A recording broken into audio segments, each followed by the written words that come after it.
அச்சகம் தான் ஒன்றிங்க அர்த்தங்கள் வெவ்வேறு. தமக்காய் ஓ தமக்காய் தோழி துணந்தே போனாய துணை தேடி போனாய். மனைவி ஓ காதலி நீ தாண்டப்படி எல்லாம் நான் தாண்ட குமிழவை சாத்திரத்தின் சூட்சமாக புரியுங்கள். மகனே ஓ மகனே என் இந்திட்ட விதியே செடியே மரமே காடு மறுபிறப்பே மரண சௌகரியம். நண்பா நண்பா ஓ நண்பா நீ செய்த நட்பெல்லாம் நான் செய்த அன்புகள் நிர்படமாவது. மதம் என்றும் குலம் என்றும் நீ வைத்த துணி கடைகள் நிர்மூலமாக நிர்வாணமாக தரும். பகைவா ஓ பகைவா உன் ஆடையிலும் மகனையுடன் என் தம்மனத்தை கேள்வி செல்வாய்.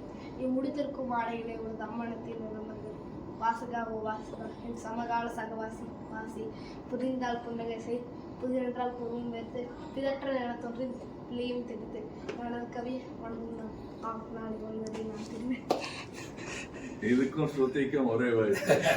கவிதைக்கும் ஸ்ருதி மத பிரகண்டா இருக்கும்போது எழுதினாங்க. சூப்பர்.